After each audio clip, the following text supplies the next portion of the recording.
The Incunabulum of Not Other, a monastic secret and the scholar who unlocked it.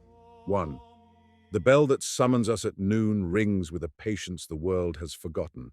It hangs in the small belfry above our Umbrian monastery, paled by centuries of mist and incredulous summer light, and it says only one thing: return. Return from the fields, the kitchen, the library. Return from your fumbling thoughts. Return even from prayer, which can sometimes be a clever escape. And we return. On the day the rumor became a person, I was shelving a volume of Augustine's De Trinitate in the Armarium Vetus, the old cupboard of the library where the worn and fingered fathers sleep. The bell had rung, I had made the sign of the cross, and I had turned to go when I sensed, more than heard, the abbot's careful step behind me and the breath he always held before difficult speech. "Brother," he said, low, as though the saints might overhear, "we shall have a guest." "We do most days," I said. "A different sort," he said, "from America. A scholar. He has come on account of a whisper, and I think you should receive him." "On account of a whisper," I repeated. "Then perhaps we should blow it out before it becomes a fire." The abbot shook his head.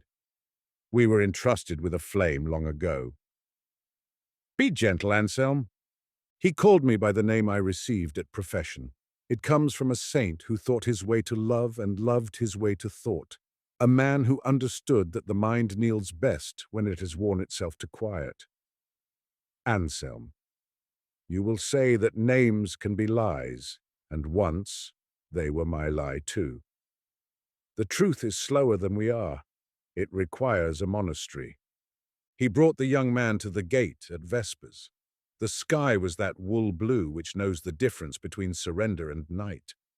The visitor was thin and sunburned, the sort who had walked too far on purpose, to feel he had paid to stand here.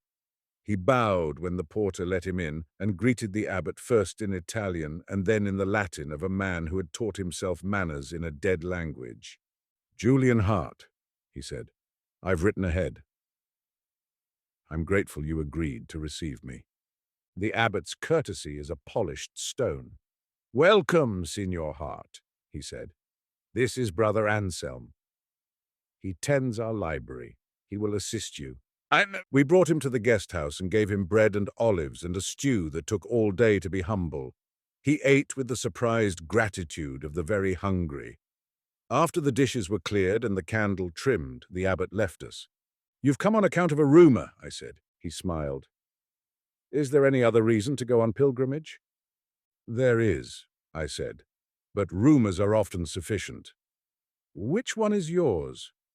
"That your monastery holds an incunabulum, a unique copy, uncatalogued, a posthumous work of Nicholas of Cusa."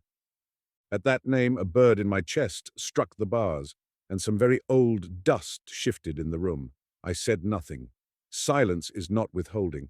It is making holy space for truth to enter without clattering. "I study medieval Catholic thinkers," he said. "I'm finishing a dissertation on the way certain 12th and 15th century minds converged on something like the non-dual philosophies of India. I read Cusa in graduate school, De Docta Ignorantia de Conjecturis, the sermons. A professor with loose lips said there was a rumor of a text, a printed text, printed just after Cusa died, that was more radical than anything else, that some in the church feared. A friend of a friend said the rumor pointed to this region, to a Benedictine house. "We are not Benedictines," I said gently, "though Saint Benedict visits us in the rule every day." Then I paused. "What did this rumor call the text?" He glanced down. "They called it De Apis Mentis, though I know Cusa wrote something by that name unfinished. But the rumor said the real title appeared only in the colophon, De Absorptione Mentis, in non aliud." "In the not other," I said before I could stop myself. He looked up quickly. "You know Cusa's non aliud?" "Yes." He leaned forward. "Then you know why some would be afraid of such a text." I did not answer. Outside the window, crickets had begun their recitations. I have often thought that if philosophy were honest, it would listen to crickets more carefully. "You should sleep," I said. "Tomorrow we will pray at Lord's." Then we will see whether rumor breeds such a thing as print." He stared at the candle a moment longer, then nodded. "I'm grateful." "You've said as much," I said. "Now we will let the candle say it for you." He smiled and stood. At the door he turned. "Brother Anselm, do you believe that the maximum and minimum coincide?" "I believe there is no contradiction in God," I said, "and that this confounds us as it should. Sleep, Julian." He left, and I sat with the small wick's gold patience and tried to hear the bell that had not yet rung. Some nights the future hovers like a moth. One thinks it is drawn to light, but it is drawn to warmth, which is not quite the same thing. 2. At Lord's, he sang with us with the voice of a man who had learned chant from records and loved them more than accuracy. After breakfast, I took him to the library, a cool room long as gilt and lined with the modest brown of calf and oak. Our collection is not large, but it is faithful. Books are like brothers. You do not measure them by number, but by whether they will carry you when your strength is gone. "I don't expect," he began. "You expect very much," I said. "That is plain. I will show you the catalogue." He looked dutiful and disappointed through the listings. He scrolled to the period. He searched for Cusanus. He spelled Nicholas every possible way. He frowned. "There's docta ignorantia," he said, "and de pace fide in Latin and a 17th century Italian translation. The sermons select, a collection of his letters, but nothing else." "We are poor," I said. "Rome is rich." He looked at me. Then he closed the folio gently and folded his hands as though they were an argument he was tired of making. "What do you know of Cusa?" I asked. "Tell me, and if I hear truth, I will tell you more. Not as a bargain, as proof." He smiled despite himself. He held that God is beyond contradiction, the place where opposites meet, the coincidentia oppositorum, that all our knowledge is conjectural, conjectura, that we approach the truth as a many-sided polygon approaches a circle. As the sides increase, the figure more nearly becomes the circle, but never becomes it.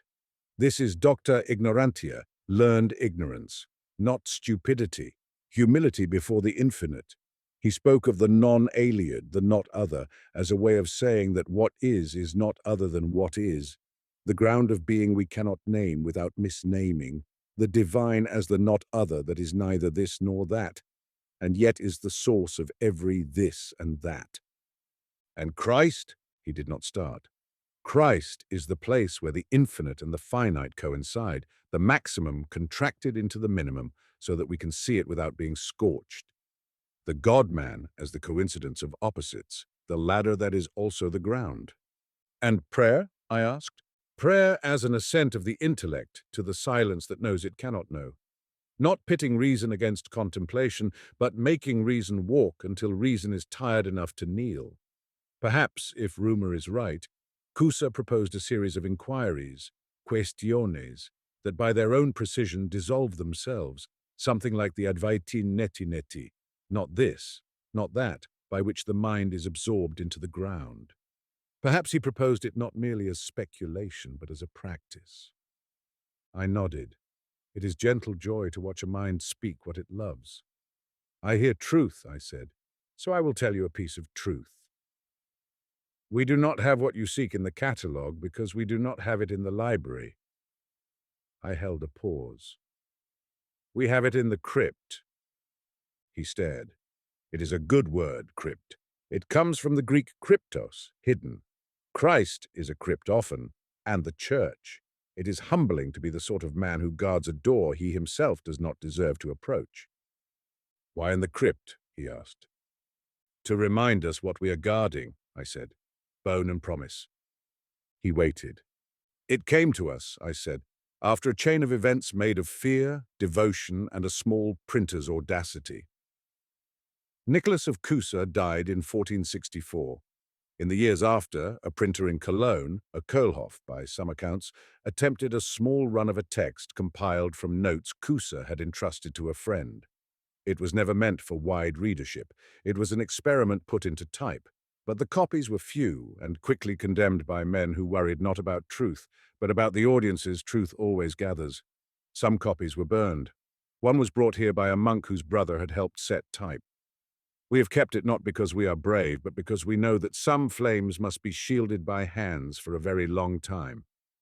Julian leaned forward. You have it. I did not say we have it, I said. I said we have kept it. There is a difference. Some things are kept by never holding. He looked at me almost reproachfully. Brother. I looked at him in return, and since we had come this far, I said, we will go to the crypt after terce. You will see what there is to see, and you will let what you see you. 3. I had long ago been appointed custos silenti, keeper of silence, for matters pertaining to our oldest things. Such appointments are more penance than honor.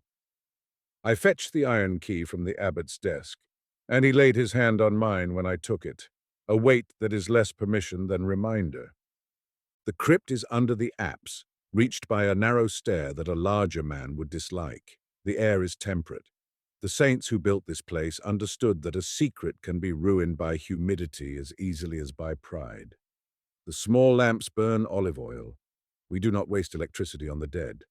At the far wall, behind a slab of travertine that looks like a careless part of the foundation, there is a cupboard carved into the stone.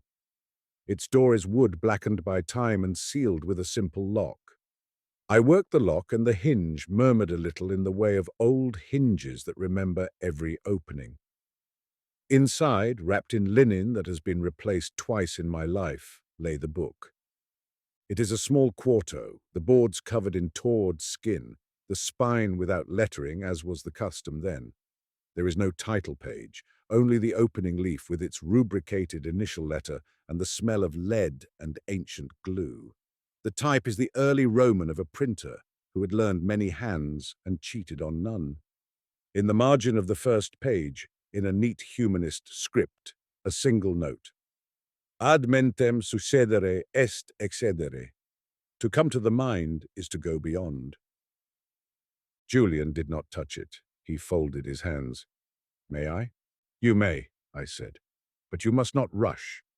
I won't, he whispered, and he didn't. He turned the pages with a patience that must have cost him effort. He read aloud in a breath that was almost not breath. De apice mentis. He paused. But the running title says, De absorptione mentis in non aliud. It does, I said. He read a few lines, then looked up at me with something like fear, and something like gratitude, and something like hunger that had finally admitted itself. It is almost exactly what I imagined, he said. And more dangerous. Do not love danger for its own sake, I said. It always notices. He nodded and bent again to the page. The opening section gave Cusa's customary apology for the insufficiency of words.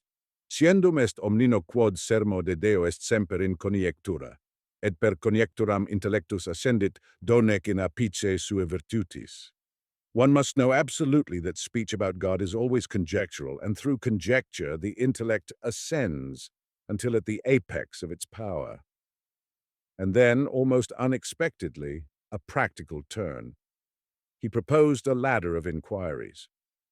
First, the inquiry by which the mind considers any object and removes from it every accidental predicate it first wants to heap upon it, not to arrive at the object naked, no object is naked, but to arrive at the life of its being without the clothing we force upon it.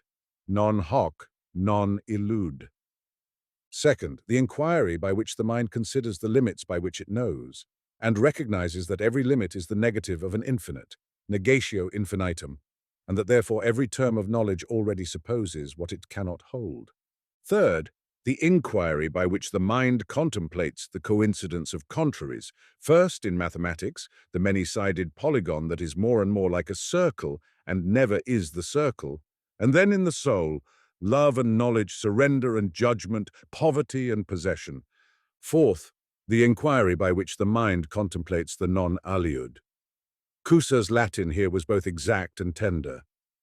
Non aliud ipsum est quo et in quo omne aliud est aliud. The not other is that by which and in which every other is other. To say non-aliud was to refuse idle and emptiness both. It was to affirm that God is not another thing, but precisely the not other to which all otherness owes its being. Finally, here the type changes subtly, as though the printer had shifted a font mid-form, the inquiry by which the mind, having exhausted its ladders, acknowledges its ignorance and consents to be absorbed. The phrase startled me even then, absorptio mentis, absorption of the mind not into oblivion but into what Cusa called lumen intellectuale supra intellectum, the intellectual light beyond intellect, which is not irrational but the fountain of ratio and its term. Julian raised his head and laughed softly the way a man laughs when he closes a map and realizes he's already on the road. He gives instructions, he said. Not just a defense of the coincidentia oppositorum, but a path, a prayer by inquiries. Do not mistake instructions for the thing, I said. Recipes are not bread. Then teach me to bake, he said impulsively, and then blushed because in monasteries one finds oneself speaking from the child inside. I closed my hand on the bench. You have come to read a book and have accidentally asked to read yourself. That is permitted. But there are prices, and there are dangers, and there are eyes. Eyes? Men in collars who worry about the dangerous charity of truth. He frowned. Has Rome? Rome is always watching, I said. And she is our mother. She worries about her children. Julian's hand hovered above the page. This could help them, he said. Yes, I said, but help is one of the names pride adopts when it wants to be patted. He did not argue. He turned the page. 4. We read for 3 days. It is true that I had read the book before. It is also true that every reading is a first reading if you let it be. I watched him the way one watches a man on a cliff, not to alarm him, not to distract him, only to be near enough if he stumbled toward the edge. He took notes in a small cloth-bound book that had seen many trains. He copied passages carefully, never with a camera. I had told him we do not photograph the dead. In the afternoons we walked the cloister and spoke of things in a language that is not quite philosophy and not quite prayer. So this practice, he said, it begins with a refinement of attention. I hold something in mind, a cup, a brother, my own heartbeat, and I ask, what is it? And every answer I give becomes a new object to investigate. Non hoc, non illud, not this, not that. The mind grows still not by suppression but by seeing the provisional nature of everything it names. Yes, I said. And if you do this cleanly enough, you will see that even the word God is a vessel too small for the sea it pretends to hold. The holiness is not in throwing away the word. The holiness is in letting the sea overflow without shame. Then I ask about the limits of knowing, he said. I look at every way I draw a line and notice that the line exists only because there is something immeasurable that I have merely interrupted. I let the immeasurable press against the line until the line breathes. Yes, I said, and the breath you feel is your own. And then the coincidences, he said, the places where opposites meet, the circle and the polygon, the maximum and minimum in Christ, perhaps even the way the heart's love and the mind's analysis are two wings of the same bird, not to collapse distinctions prematurely, but to recognize that their edges are last things, not first. Yes, I said, distinctions are abjurations in a vow of love. They are not divorces. And then the not other, he said more softly. To say that God is not other than what is does not make God everything. It makes everything itself by means of God. I nodded. And then this absorption, he said, stopping to look at our pear tree as though it had heard more confessions than we had. This is the point of great secrecy. He writes, non amittitur intellectus sed pervenit in suum ortum. The intellect is not lost, it arrives in its source. He calls it a consent, not a seizure, not a trance, a consent to be gathered. Consent is the hardest part, I said. We sat beneath the pear tree, and he asked me, clumsy and sincere, if we might practice. I had said no to many things in my life with clarity. I said yes now without it. Bring to mind the simplest thing you can love without possession, I said. A leaf. A child's laugh that once passed you in a market. Press upon it gently with the question, quid est? What is it? And every answer you hear, let it be another answering of the same question. We sat with the bees sewing their ordinary cloth around us, and I watched him enter and leave, enter and leave. His face slackened, his breath slowed, the watchman behind his eyes softened his grasp on the keys. Now let go of the answers with a bow, I said. Non hoc, non elude. This is not refusal. This is recognition of poverty. You will not die of it. He swallowed and nodded. And now, I said, bring the circle to the polygon. Let the mind stand on the side of the figure and look toward what it wants to be. Let it see that more sides will not deliver it, and let it kneel. He exhaled through his nose like a horse out of harness. And now, I said, ask, in what, by what is every other, other? And do not answer with a noun, answer with hunger. He did not move. And now, I said, let yourself be held. Let the questions continue without you. Let them do their work. We sat a very long time. When he opened his eyes, his cheeks were wet. I did not go anywhere, he said. Good, I said, and I think I smiled. You would have been very hard to retrieve. When we returned to the guest house, the abbot stood with a letter in his hand and the face of a man who had never learned how to lie well. Anselm, he said. He would not meet my eye. We have another guest. Rome, I said. He looked relieved that he did not have to be the one to break the word. Monsignor Rinaldi, he said, from the Congregation for the Doctrine of the Faith. He will arrive tomorrow. He is early, I said. Early? Julian asked, turning once toward the crypt, even though its door was stone and underfoot. Rome lives in a different time, I said. It is always almost yesterday. 5. The Monsignor arrived as announced, a small man with unnervingly perfect fingernails and the sort of smile that wants to end conversations. He greeted the abbot and accepted coffee which he did not drink, preferring to smell it with faint accusation. Brothers, he said, there is a matter I must resolve on behalf of the Holy See. There are rumors, he smiled in my direction as though I were the rumor. A text too long known by those who ought not know. I trust you understand that our concern is not censorship, but care. The faithful are to be fed not with mysteries that intoxicate beyond measure, but with truth that strengthens. The abbot murmured assent. I said nothing. Julian had been hidden by an arrangement the abbot called common prudence.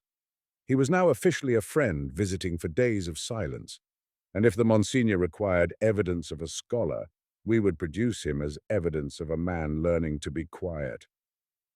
Rinaldi asked to see the catalogue. He asked for keys. His courtesy had the sharp sweetness of wine gone slightly to vinegar. It is a good thing to dislike a man and then pray to love him.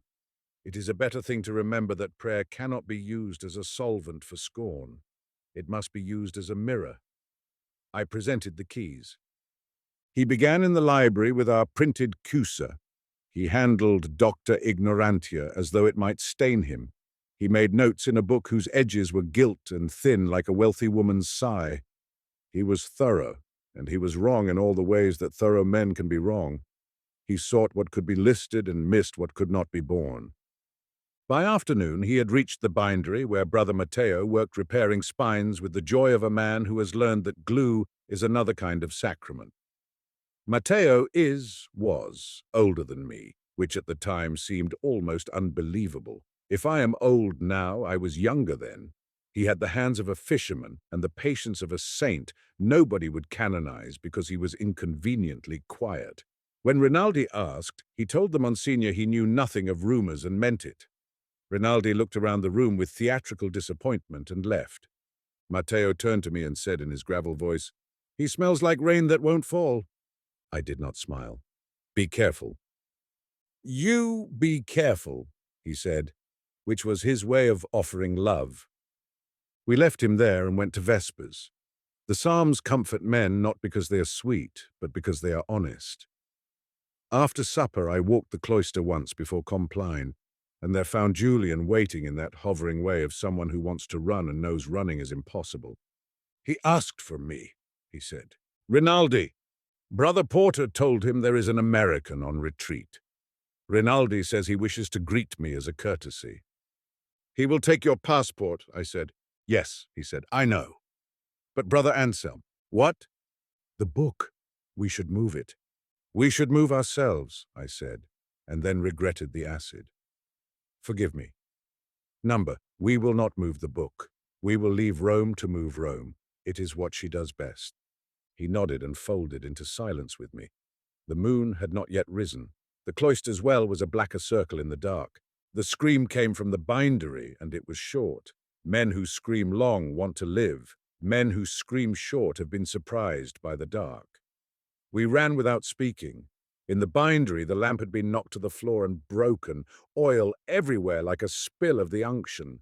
Brother Matteo lay against the edge of the table that held the backing press, his head turned at an angle that is not part of God's original design. The abbot arrived with two brothers and knelt and did what can be done. The Monsignor arrived with his perfect fingernails and did what such men do. He asked questions too quickly and wrote the answers down with errors that would later be used as evidence. Was he alone? Rinaldi asked. Yes, the abbot said. No, I said at the same time, because the truth was not one thing, it was two things that coincided badly. There had been someone else in the room. The back door hung open, and a draught told its small tale. The lamp's fall had been from against that door, but whether the someone had been companion or foe, we could not tell. Before we could argue, Rinaldi marked a check beside a line in his book that I would one day read and wish I hadn't. He was old, Rinaldi said softly. Sometimes men fall. He did not fall, I said. Brother, the abbot whispered. Rinaldi put his pen away as though it had done violence. We must inform the authorities, he said, and the diocese, and Rome, above all, Rome. We stood in the ruined patience of glue and paper, and I felt the first stirring of a thought that has cost me years to forgive, that there are times when the guardians of truth are less interested in truth than in guardianship. Julian stood nearby, very still. It is a good sign when a young man's first impulse is stillness. 6. Brother Matteo's death complicated everything. The police came. They were polite men with the fatigues of the underfunded. They measured, they photographed, they wrote names in small notebooks. They asked if we had enemies.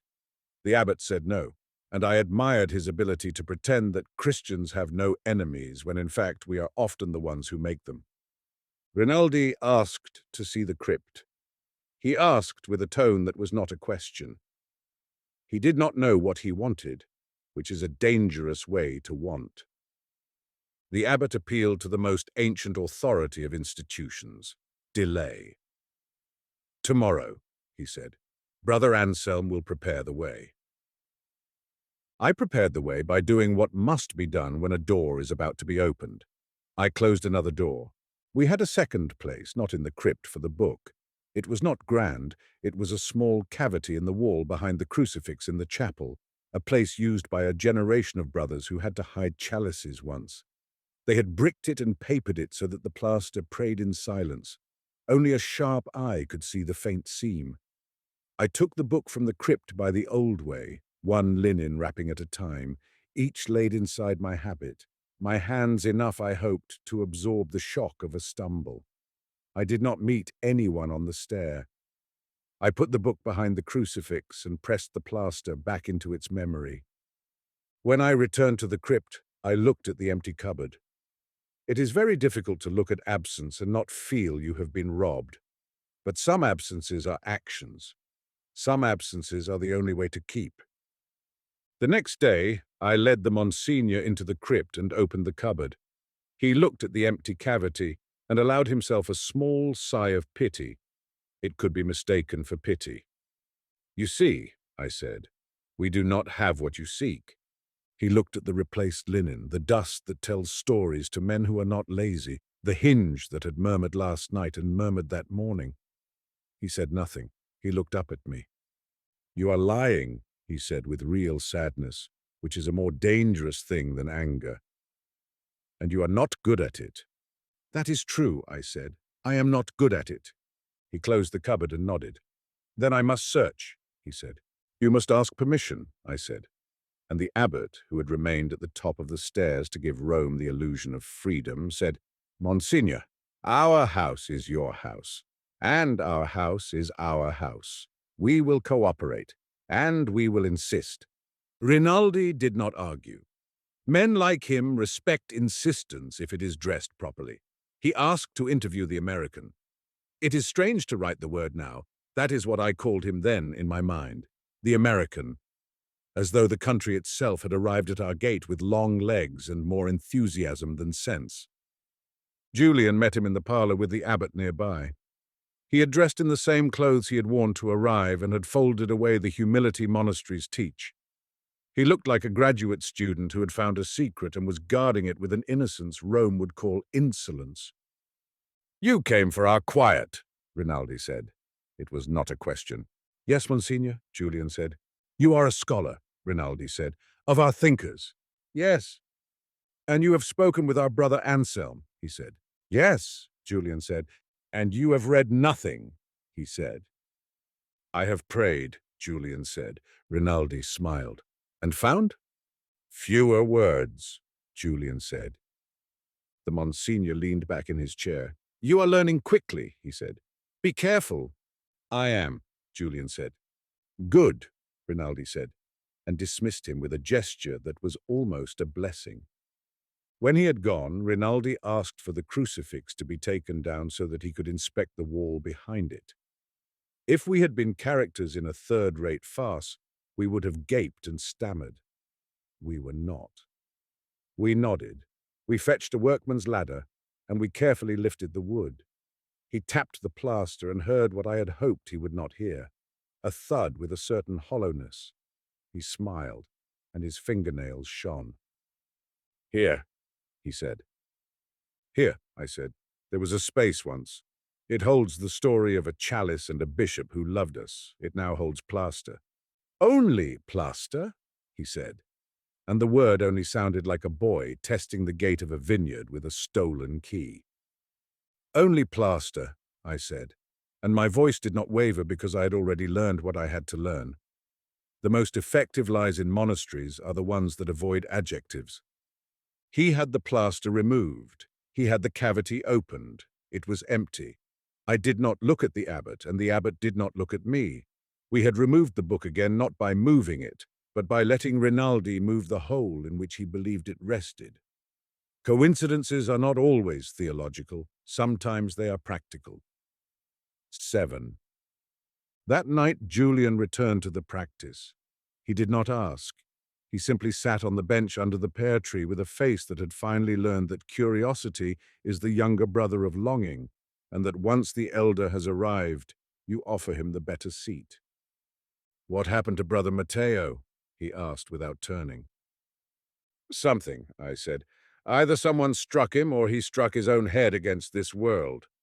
If he was pushed, the hand was small or gloved because there were no prints on the lamp, which was the tool." "Do you suspect the Monsignor?" he asked finally. "I suspect the hunger that makes such men," I said. "And I suspect the hunger that makes them necessary. I suspect myself more. Now practice." He did, and this time he did not weep. He simply sat with the gentleness that arrives when a man stops working for trophies and begins working for bread. We stayed until the stars did what they always do, igniting without asking our permission.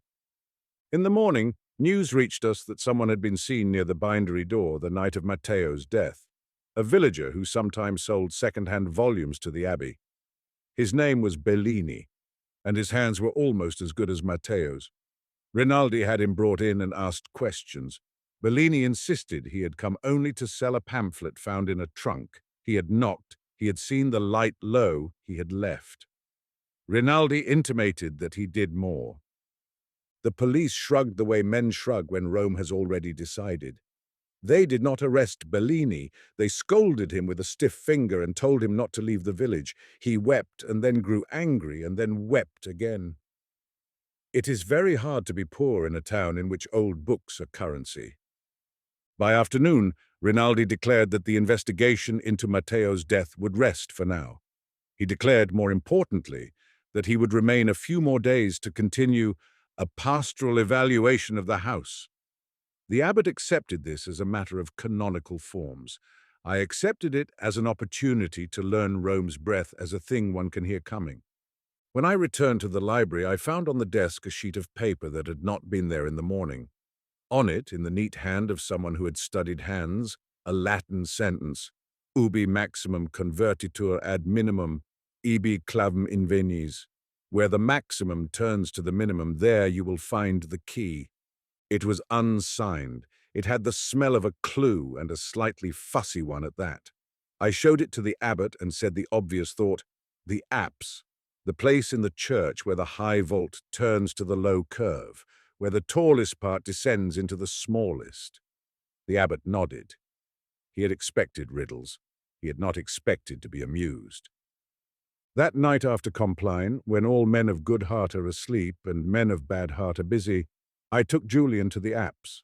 We stood under the half-dome and looked at the line where the vault turned. I lifted the small ladder we used to change the sanctuary lamp and looked along the stone.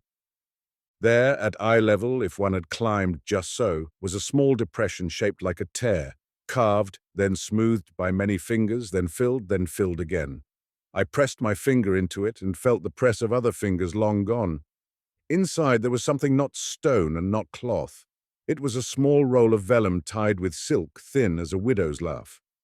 We took it down and carried it to the sacristy, where the light is too honest to flatter. I unrolled it. On the first leaves there was a list of dates and names, beginning with the year after Cusa's death. It was a registry of men, custodes, guardians, and beside each name, a sentence in a different ink, in Latin or Italian, depending which read, I have not taught what cannot be taught. I have taught how not to teach it. There were more. In the middle of the roll, a text, a set of shorter instructions, the same as in the printed book, but with a different cadence, like a psalm translated into an older tongue. At the end, a simple drawing in brown ink of a circle with two arrows, one pointing inward, one outward. Julian looked. I looked at him. The roll was a shadow book, a way to transmit in case the printed book was lost, or in case it was, as Cusa would say, both lost and not lost. Now, do you see why men kill? I asked. He looked genuinely pained. For this? For anything, I said. A stamp. A question. A place where something is kept. We replaced the roll and I reseated the stone, because one cannot let clues rule the story, and because the story had already decided it needed that roll where it was. 8. The next day, Rome began to move in the way it always moves. Letters not quite threats, questions not quite commands, a car parked outside the gate that had not been there yesterday. Rinaldi asked for me. The abbot said I was in the infirmary. Rinaldi asked for the infirmary. The abbot said it was full of men who had taken vows to be left alone. He accepted this, but his fingernails scratched the arm of his chair. Julian and I returned to the book. When he opened to the last quire, he frowned. There were numbers in the margins indicating the pages, and there were small guide letters for the signatures to be bound. And there were lines of text. And then, in the very last quire of the book, the leaves were blank.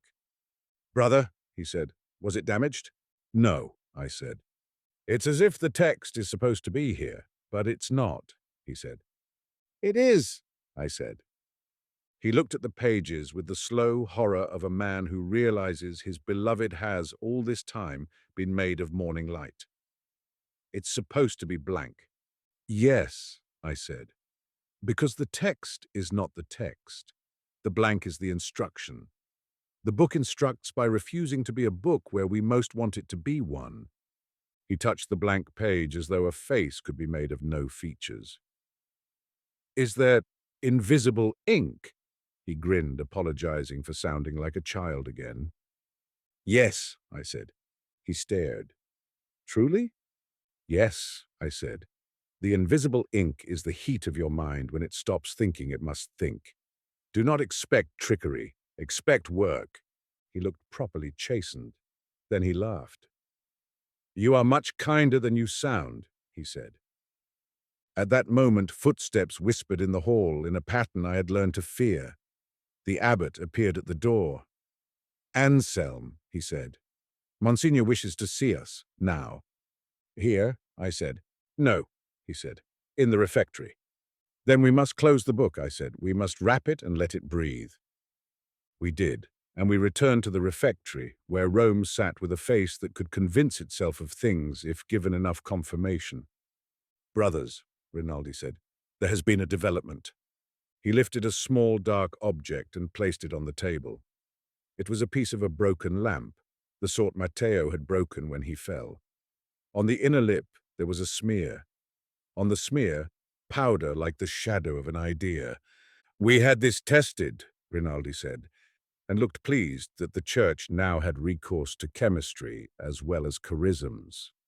Lamp black and olive oil, of course, but mixed with a trace of something else. He leaned forward.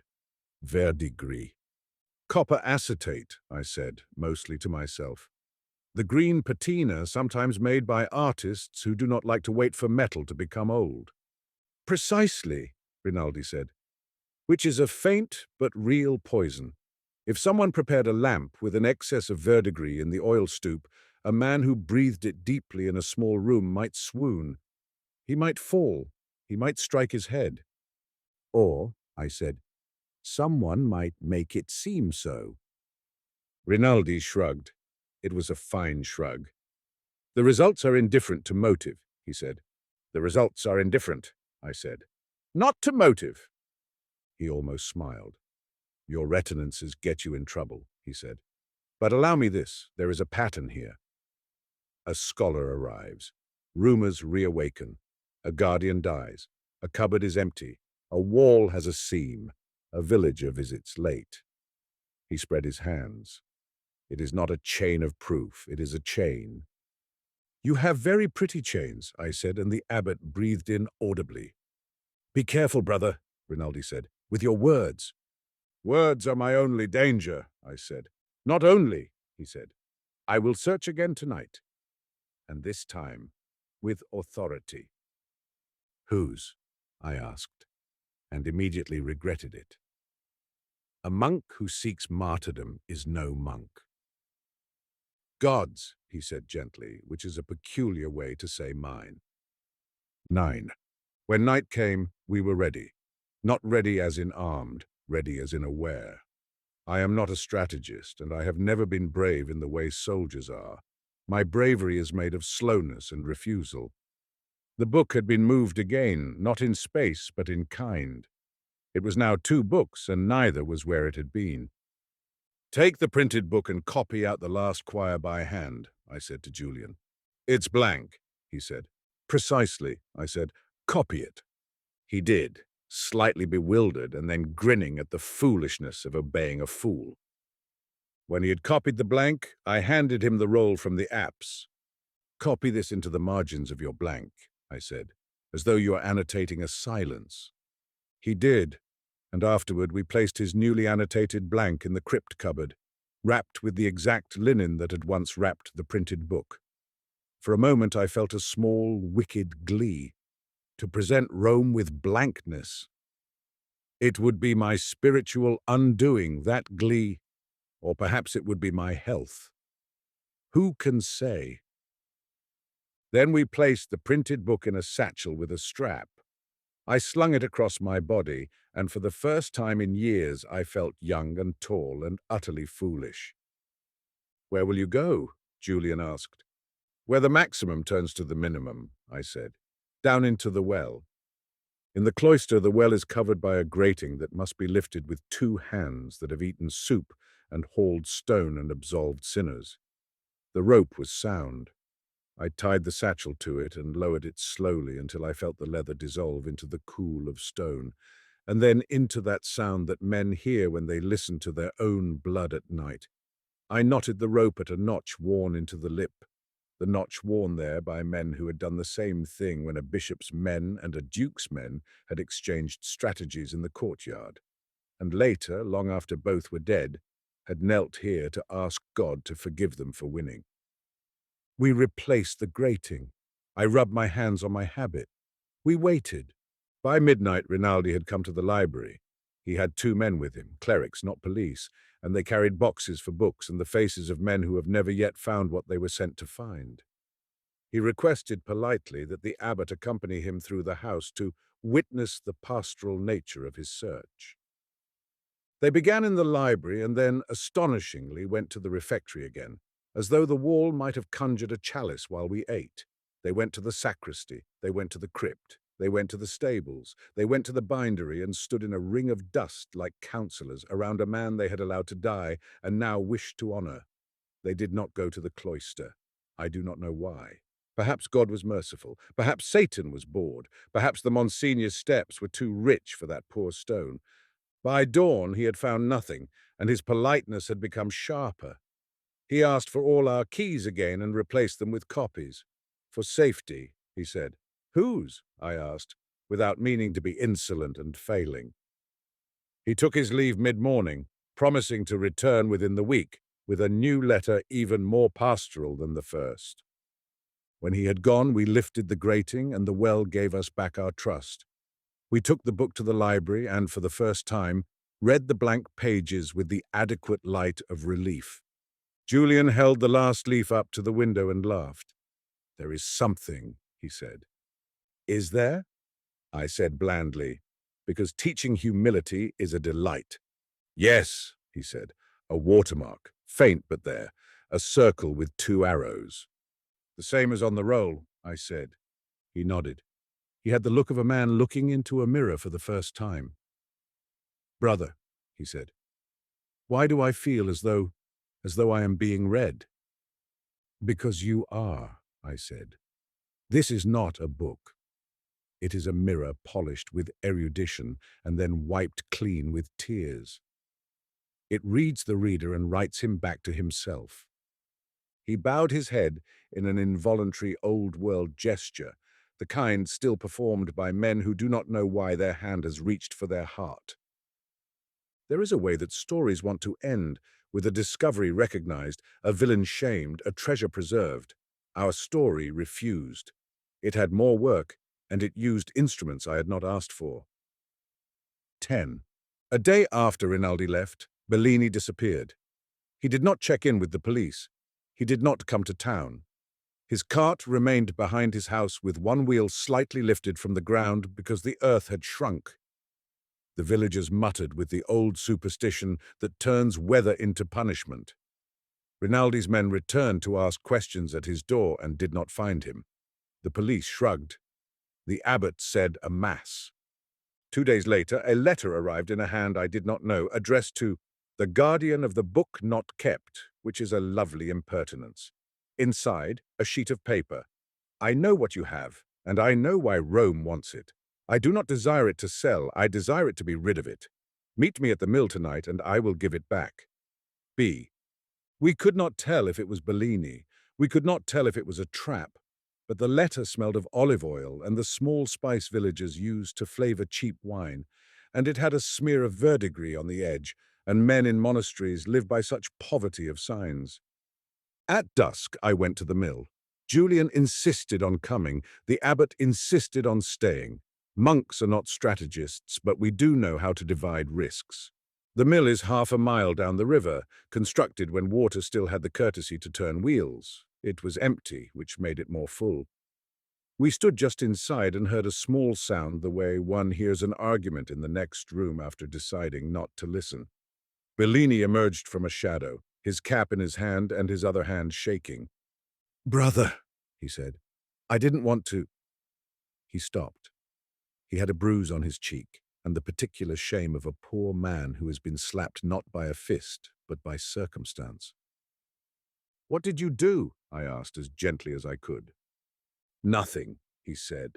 And then, because he remembered that we were men who could hear the truth unsalted, I took something I should not have taken. And then I was told I should bring it to someone else. And then I understood that I was part of what had killed your brother. And then I ran. And then I remembered I am too old to run. "What did you take?" I asked. "Paper," he said. "Old paper, wrapped in linen like a baby, and a small roll like a priest's penance." "And where is it?" "I threw it in the river." he said, with a defiance that was his only way of refusing to be used. Before they could make me sin with it. I threw it where no one would find it, and it would be eaten, and God would have it if God wanted it. Who wanted it? Julian asked, and Bellini's eyes flicked. The small man with the pretty nails, he said. Rinaldi. I did not say it. I did not need to. Waves sometimes are tidier than men. They tell their truth, and then do not ask to be thanked. I am sorry, Bellini said. I am also not sorry. Both things are true. They are, I said. He left, we left. We returned to the monastery in the oily dark, a dark that reminds men that light is not a right, but a gift.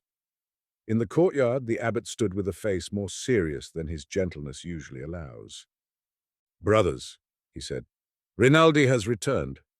He is in the church. We went. The Monsignor stood before the crucifix with his back to the altar, as though he had become priest to himself. He held a letter. He did not offer it. Bellini is dead, he said. Men found him by the bridge. He slipped, perhaps, or jumped, or was helped. His pockets were turned out. By whom? I asked. By thieves, he said, with the polite vagueness of a man selecting the ambiguity that will least expose his own. I offer my condolences. Here, I said, looking at the crucifix. He looked up at it with a sort of pity. You imagine me an enemy, he said, but I am a brother. I am trying to prevent the kind of damage that sometimes attends the disclosure of texts this unfortunate. You mean unifying, I said. He tilted his head. That word is slippery. There are unities that are not peace, but control.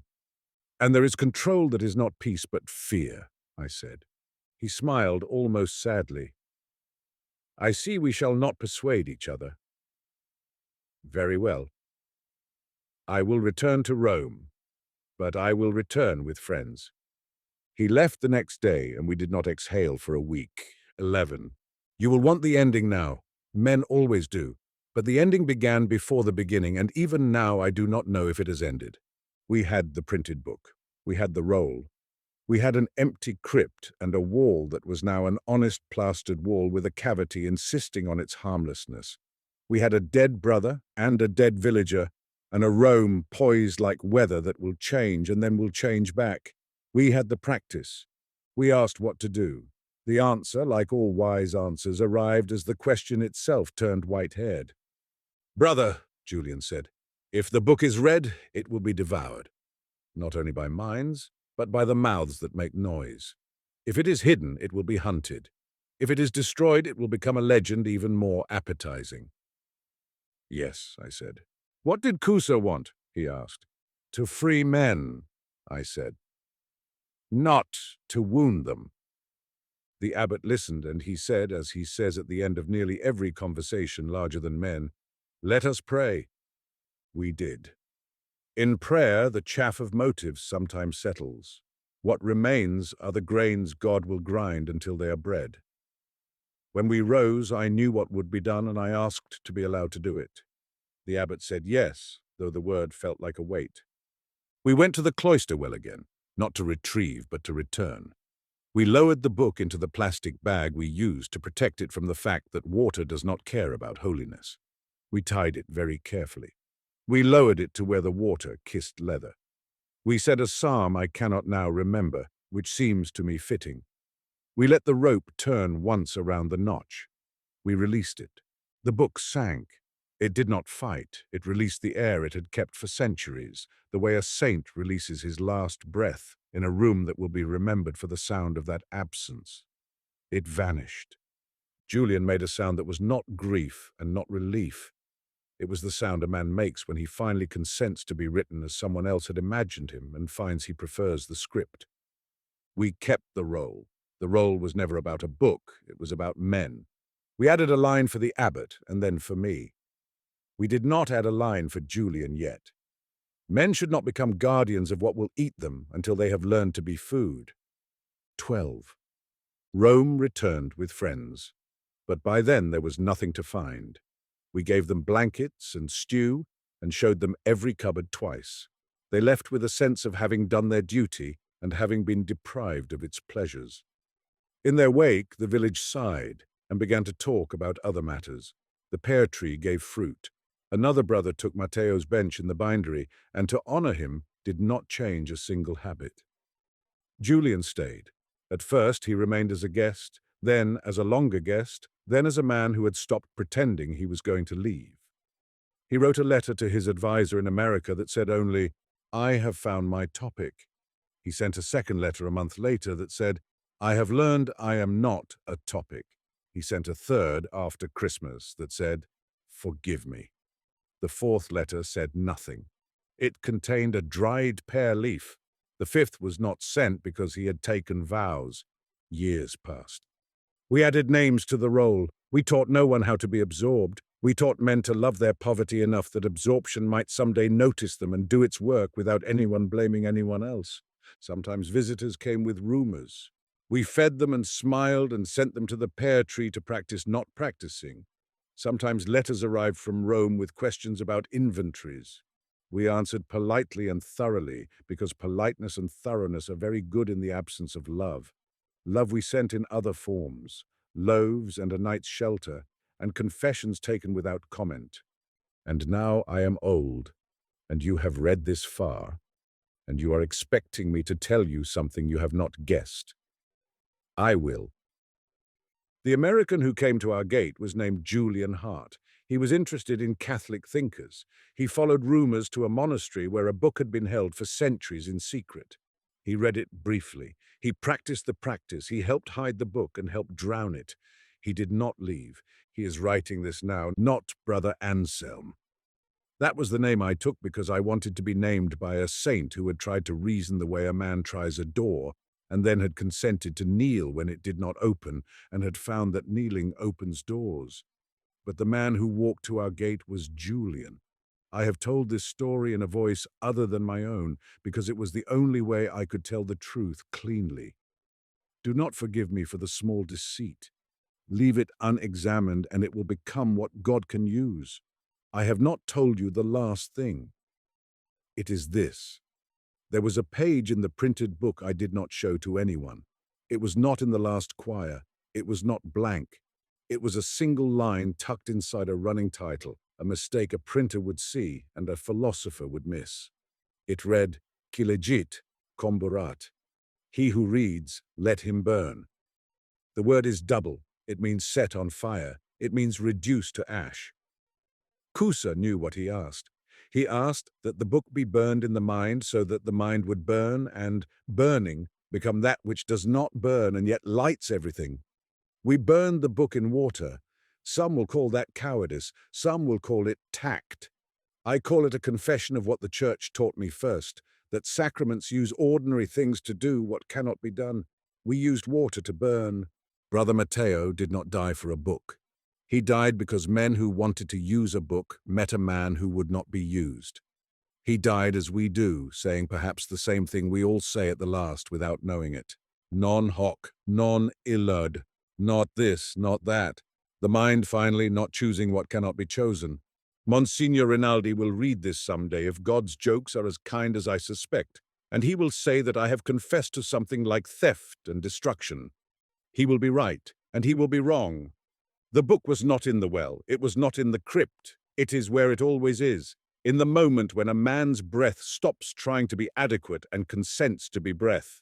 It is here in this room with the pear tree out the window and the lamplight like a small liturgy on the wall, and my hand that has grown thinner holding a pen that wobbles and the bell that will ring because it always rings, regardless of who hears it.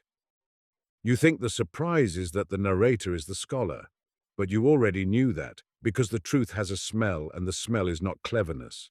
The surprise is something else. It is this. You have already begun the inquiries. You have asked what this story is. You have removed from it your first predicates, not pious, not cynical, not a defense of the Church, not a condemnation. You have asked about the limits of your knowing, and you have recognized that the line you draw around mystery is the negative of a very gentle suffering. You have thought of the polygon and the circle. You have noticed how your love and your irritation coincide at this very sentence. You have washed up against the not other and backed away, and then only then have found that your backing away was not away at all, but into.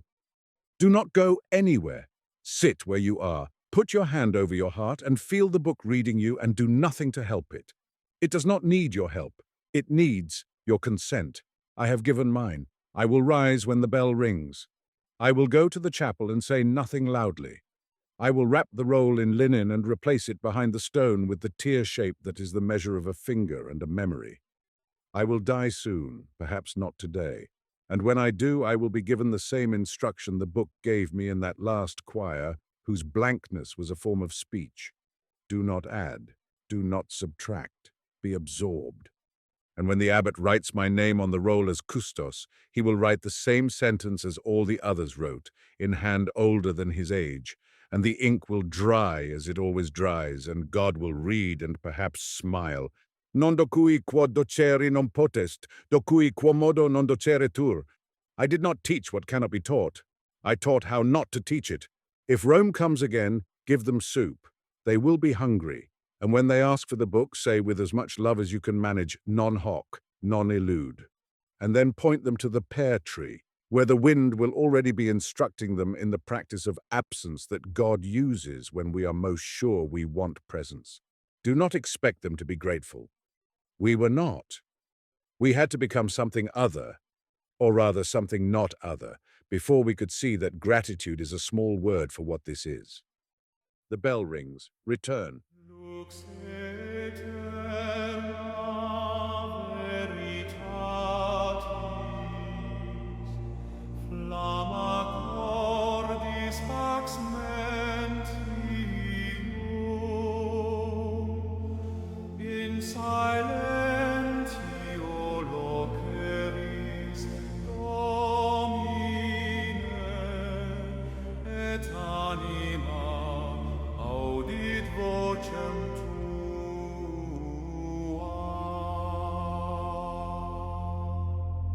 Gloria tibi, lumen absconditum, qui in tenebris lucet sine fine, nos